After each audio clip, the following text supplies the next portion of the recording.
자, 21번이고요. 그 다음 프랙티스 1입니다. 재능에 대한 가정이 아이들의 성취에 미치는 영향이에요. 그러니까 가정을 어떻게 하느냐에 따라서 성취가 달라질 수 있겠다. 뭐 이런 내용일 텐데.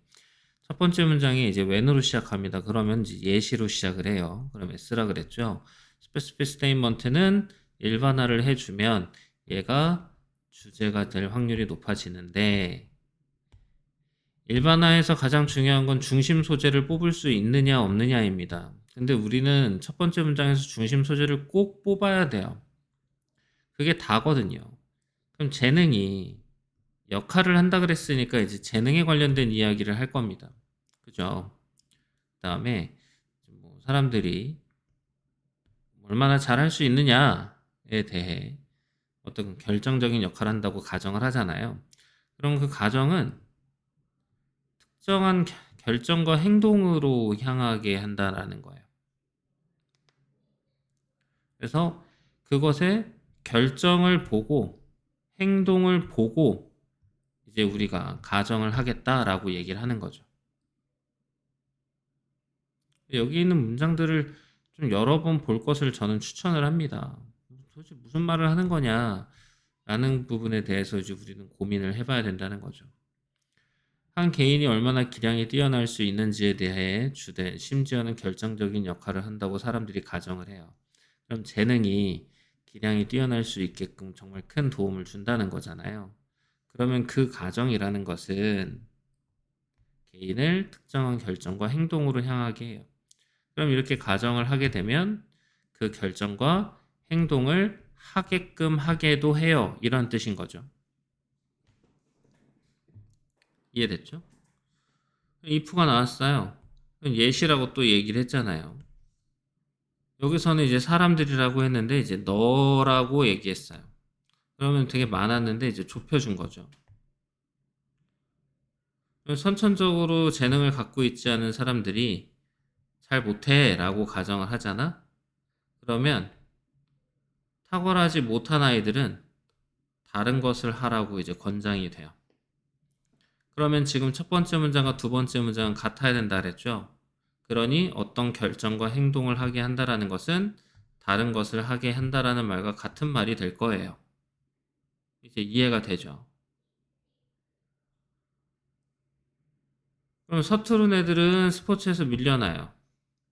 노래 못하는 애들은 다른 걸 해야 된다라고 얘기를 들어요. 그리고 숫자에 약한 애들은 수학에 소질이 없다는 얘기를 들어요. 자, 그러면 지금 재능이 있고 없고에 따라서 이 아이들이 들을 말들, 어떤 취해야 될 행동들이 이제 달라진다고 이 사람이 이야기를 하는 거거든요. 여기까지 이해됐죠?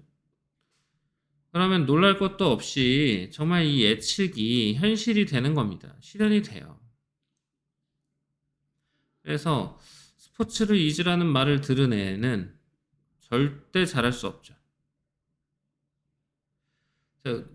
음치라고 이야기를 들은 애는 악기를 배우거나 이제 뭐 악기를 연주하거나 이제 뭐 이런 것들을 배울 수가 없고요. 그 다음에 수학을 잘 못한다는 얘기를 들은 애들은 그냥 믿으면서 잘하는 거야. 아이씨 열받네 갑자기. 중학교 3학년 때 학교 수학 선생님이 나보고 너는 새끼야 수학 못하는 새끼야 이렇게 얘기하고 내가 지금 이렇게 영어 가르치고 있는 거 아니야? 열받네. 그럼 그 생각이라는 건 뭐가 된다?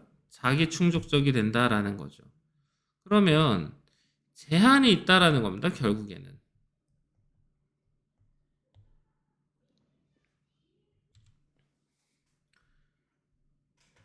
그럼 이제 이 생각이 뭐 자기 충족적이다. 도대체 무슨 말이에요? 라고 얘기를 하는 것은 야, 이렇게 재능에다가 이제 추정된 한계를 두잖아? 그러면은 결국에는 이제 제한을 둘 수밖에 없어. 성장을 못할 수밖에 없지라고 얘기를 하는 거예요. 어법은 됐고요. 일단 지금 여기서 봤을 때 이제 이 문장과 이 문장 아까 내가 얘기했죠. 같은 문장이라고. 얘도 같은 문장이에요. 그럼 마지막 문장도 사실 어떻게 보면 같은 문장이에요. 그럼 이 글의 주제 문장은 무엇이냐? 이거 다 예시처럼 느껴지잖아요. 예시처럼. 그러니 우리는 그냥 첫 번째 문장을 주제 문장으로 보는 겁니다. 그럼 이런 것들이 빈칸 문장으로 나올 확률이 높아지는 거예요. 이런 것들을 하게 한다는 거잖아요. 그러면 지금 첫 번째 문장에 나와 있는 assumption point 1 이거랑 마지막 문장에 나와 있는 the idea becomes self fulfilling이랑 같은 문장 되는 거잖아요. 이해됐어? 이 부분 잘 기억해 주면 될 것 같아요. 그러면 얘가 어휘 문제로 나온다고 생각을 해봐요. 그럼 어휘 문제로 나온다고 하면 여기서 정말 중요한 내용은 뭡니까? 가정하는 거. 맞죠? 가정하는 거. 가정하는 거. 근데 이제 이런 선천적으로 재능 없다는 얘기 듣는 거. 그럼 못하게 되는 거잖아요. 이렇게 말 듣고 나면은 다른 거 하라 그러잖아요. 그럼 얘네들이 다 어휘 문제로 나오는 게 정상이라는 거죠. 못한다고 들으면 못하게 된다. 이게 포인트인 거예요. 그럼 불편하고 못하고 막 이런 것들 다 나와주면 되는 거죠. 근데 오히려 얘는 이제 어법으로 나오기 또 뭐 괜찮아 보이긴 하죠. 그래서 선생님이 이제 계속 얘기를 하지만 문장이 길잖아? 그럼 학교 시험에서는 그냥 잘라내면 돼요. 이런 거 엔드. 문장 개수는 막 늘릴 수 있어. 이것도 그냥 좀 찍으면 돼요. 어렵지 않아. 그러니 중요한 건 내가 얼마나 이 지문에 대한 적절한 이해도를 갖고 있느냐. 그리고 이제 뭐 서술형으로 나온다. 이런 것들도 다 서술형으로 나올 수 있는 거잖아요. 일단 빈칸을 찍게 되잖아? 그럼 걔는 무조건 서술형 문제로 나와도 전혀 이상할 바가 없다고 생각을 해야 되고, 어법적으로 이상한 구조들이 많이 있잖아? 그럼 걔네들도 많이 나온 거라고 보면 돼. 왜 그런 데서 변별력을 주는 거니까. 이해가 됐죠? 그래서 지금 여기 나와 있는 내용도 꼭 한번 읽어 주시고요.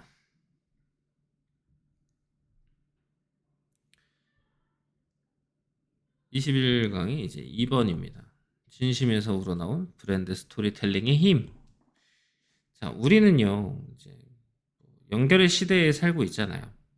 근데 그게 어디로부터 온 거예요? 이런 걸로부터 온 거예요. 그럼 연결의 시대라고 했으면 우리 머릿속에 떠올라야 되는 건 일단은 인터넷밖에 없는 겁니다. 다 인터넷으로부터 시작이 된 거잖아요. 그죠? 뒤에 있는 내용이 중요한 건 아니라는 거예요. 일치불일치 문제로 나온다면 몰라도 일단은 이것이 중요한 건 아니라는 거죠. 중요하게 우리가 생각을 해야 되는 건 뭐다? 얘네들이 무엇을 나타내고 있느냐. 자, 그 결과 그럼 지금 우리가 첫 번째 문장에서 이제 알 수 있는 중심 소재라고 한다고 하면 연결이 돼야 되는 거구나. 그리고 우리가 이제 거기에 살고 있는 거긴 하구나 라는 거예요. 얘를 갖다 연결의 시대다 이렇게 말하는 게 중요한 게 아니라 여기서 이제 작가가 무슨 말을 하고자 할 건가에 대한 내용이에요. 그러니 이 첫 번째 문장을 정말 첫 번째 문장으로 끝날 것인가 아니면 이 두 번째 문장까지는 우리가 하나의 문장으로 볼 것인가가 중요하다고요. 그 결과 마케팅이 변하고 있다는 겁니다. 이게 포인트가 되겠네요. 진짜 관련 있고 경험적인 스토리텔링의 힘으로 변화하고 있다는 거예요. 다 연결되어 있으니까 알아볼 수 있는 게 너무나 많은데 이런 느낌이 없으면 사람들이 별로 감흥을 못 느끼겠네 라고 이제 이야기를 해주는 거죠. 그럼 우리가 이제 마케팅으로 가는 겁니다. 그러니 커넥티비티가 있었기 때문에 마케팅도 가능해진 거죠. 우리가 핸드폰이 없었더라면 마케팅은 어디서만 보는 거예요? 신문과 TV, 라디오 요 정도에서만 보는 거죠. 근데 이제 커넥티비티가 생겨버린 겁니다. 인터넷 때문에. 그러니까 그쪽으로 우리는 더 많이 신경을 써야 되는 거고요. 그 다음에 소셜미디어 나온 거예요. 그럼 이건 뭐예요? 커넥티비티와 관련이 있는 거잖아요. 그래서 힘을 갖다가 권력을 마케터에서 컨슈머로 이동하고 있다는 겁니다. 그럼 지금 여기서 하고 싶은 말은 뭐예요? 결국에는 스토리텔링을 컨슈머가 하고 있겠네요. 이해됐지? 그러니까 지금 이 문장에서 브랜드가 전하는 이야기보다는 더 포텐트, 강력하지 않겠니? 라고 얘기를 하는 거죠. 그러니까 인플루언서들 막 쓰는 거잖아요. 광고할 때. 이거 제가 써봤는데요. 막 이지랄 하면서 막 쓰는 거잖아요. 너무 좋아요. 막 이러면서. 그죠? 우리 팀보이, 팀걸, 이거 한번 써봐요. 막 이렇게 되는 거예요. 나 믿지? 막 이러면서 이렇게 얘기를 하는 거죠. 그러면 이러한 스토리텔링은 뭐 하는 거예요? 이거를 사용하지 않는다는 거예요. 조작의 수단으로 사용하지 않는다는 거죠. 대신에 뭐 하게 됩니까? 정말 진심으로 연결하기 위해서 이제 스토리텔링이 힘을 쓴다는 거죠. 그러니까 지금 이런 것들이 다 뭐가 되는 거예요? 핑카 문제 나올 수 있는 거 아니에요? 이거는 사용하지 않는다고 했으니까.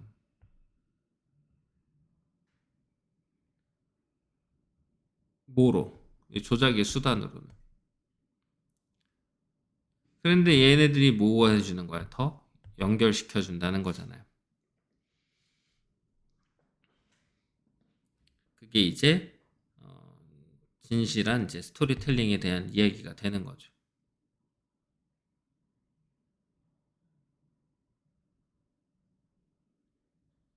사번 문장까지 이해된 겁니까? 그래서 이제 이 진심에서 나온 이 스토리텔링이 이것은 사용하는 것보다는 이렇게 하게 된다라고 얘기를 하는 거니까 네, 얘는 좀 빼도 될 것 같아요. 네. 하고 싶은 말은 이제 이쪽으로 가는 거죠. 하고 싶은 말은. 자, 이 스토리텔링은 이제 고객들을 갖다가요, 이 저니로 초대하겠다라고 얘기하는 거예요. 그게 감정으로 포장되어 있다는 거죠. 이런 애들도 이제 어휘 문제 나와도 되는 거고, 얘도 어휘 문제 괜찮죠. 합리적인 메시지. 그래서 지금 여기 이런 내용 나온 거니까 얘를 갖다가 삽입 문장으로 봐도 전혀 문제가 없죠. 얘도 삽입 문장으로 봐도 전혀 문제가 없죠. 4, 5번 같은 경우는.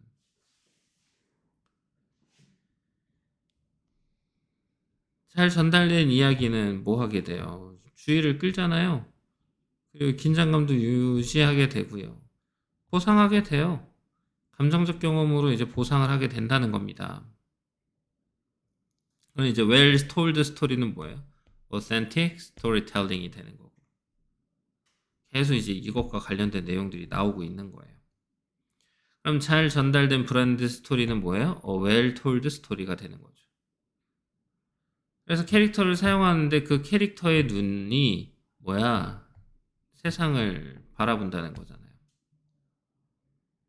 이해됐어?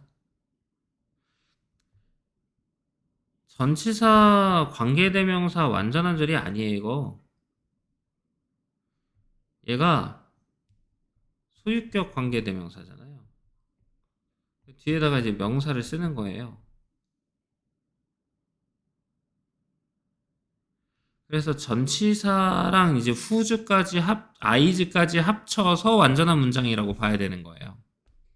무슨 말인지 이해돼? 지금 여기다가 이제 뭐 who 이렇게 써버리면 안 된다는 거지. whose까지 기억이 나야 돼.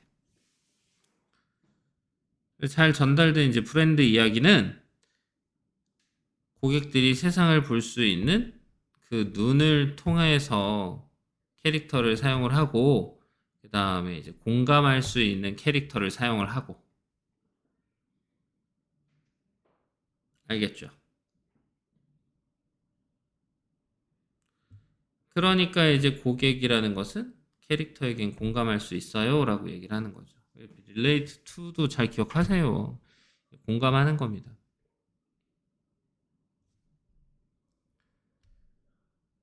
그래서 이제 일상적인 삶의 도전을 보여주는 것을 통해서 이 강한 브랜드라는 것은 히어로보다는 이제 멘토로서 고객들의 손을 잡아주고 있어요 라고 얘기를 하는 거죠.